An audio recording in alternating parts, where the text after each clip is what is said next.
Hola, vamos con este pequeño ejercicio de transistores que hay muchas variantes, pero básicamente el planteamiento solo es uno.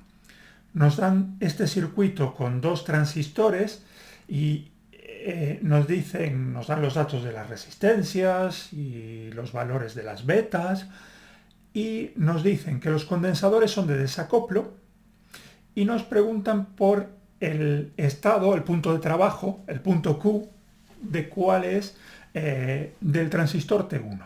¿Vale? Entonces, bueno, pues como siempre, vamos a empezar a dibujar el circuito para poder intentar analizarlo.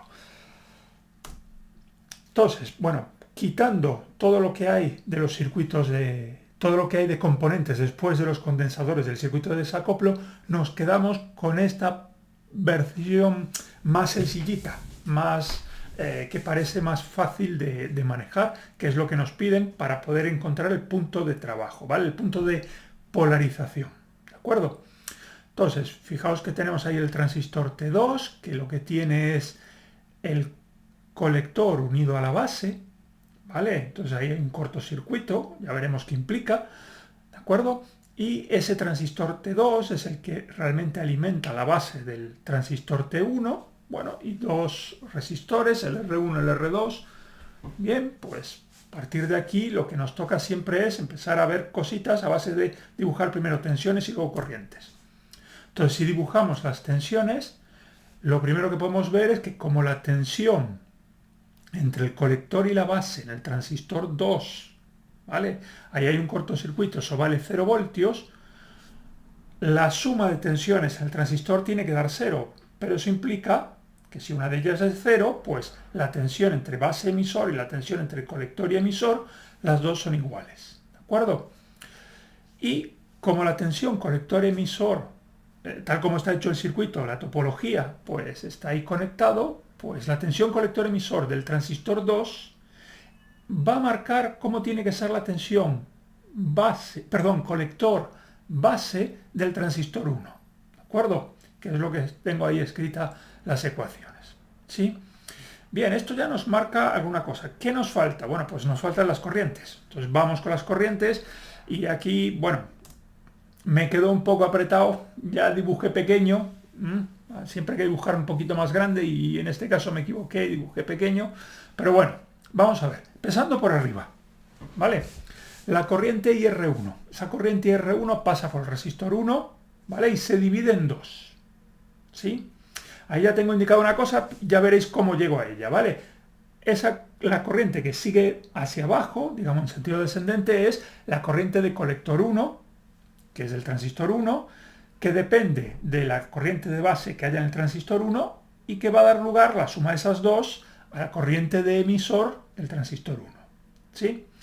Ahora, la que se desvía en el nudo, después de R1 y antes del transistor, ahí hay un nudo, entonces se desvía una parte de la corriente y va hacia el transistor 2, esa corriente va a dar lugar a la corriente de colector 2 y a la corriente de base 2, que cuando se suman dan lugar a la corriente de emisor 2, y por eso pongo allí, mira, lo que se desvía luego se divide en 2 y se vuelve a juntar, bueno, pues es ese mismo valor, sí, es simplemente para ubicarlo, y luego la corriente de emisor 2 es la corriente de base 1. Entonces, a ver, con estas dos cositas así ya registradas, pues bueno, y falta otra cosa. Fijaos que la corriente de emisor 1 es la que pasaría por la fuente y volvería a entrar por el resistor 1. Entonces la corriente de emisor 1, que a la vez, y no está indicado aquí, es la corriente del resistor 2, es la corriente del resistor 1. ¿Sí? Entonces, bueno, no hay tantas corrientes. No hay tantos valores de corriente. ¿Vale? Entonces, a partir de aquí, ¿cuál es el siguiente análisis? Dices, bueno, a ver, ¿en qué estado van a estar los transistores? Y yo optaría siempre por probar activa, ¿vale? Es lo más sencillo, ¿vale? Es lo más directo.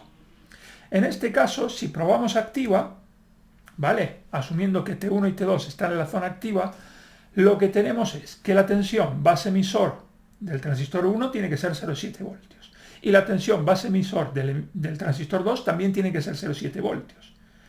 Pero de lo que dijimos antes, esto implica que la tensión colector emisor también del transistor 2 tiene que ser 0,7 voltios. ¿Vale? Ya es un dato conocido.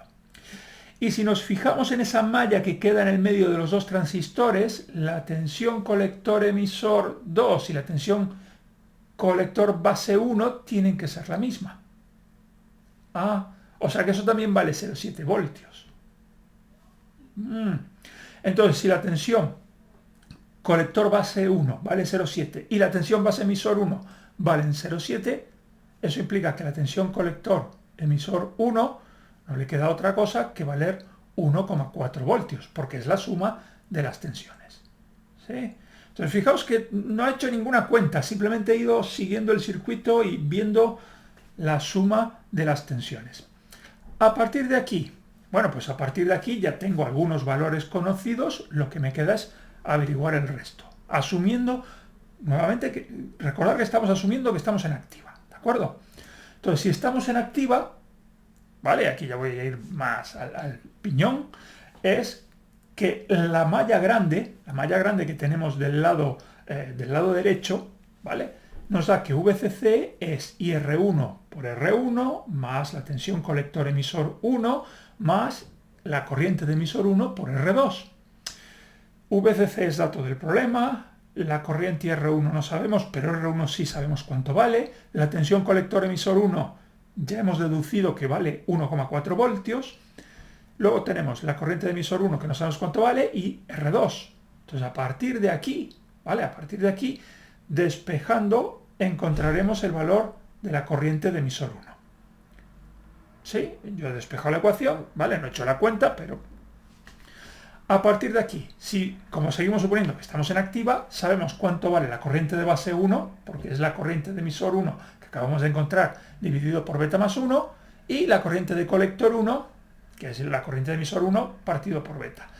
Todos estos valores os van a dar coherentes, ¿vale? Os van a dar positivos, tal, la corriente de colector va a ser menor que la de emisor, la de base va a ser tal. Podemos encontrar el resto de valores de las corrientes, no hay problema, porque todo está en activa, y por lo tanto, a partir de aquí ya sale la respuesta del punto de trabajo. La tensión colector emisor 1 ya la hemos deducido, no la hemos calculado, la hemos deducido, ¿sí? Y la corriente de emisor 1 y la corriente de colector 1, pues bueno, hubo que calcularlas, esta sí, ¿vale? Y con esto se acaba el problema. Espero que os valga. Ser buenos, dormir 8 horas, beber mucha agua. Nos vemos.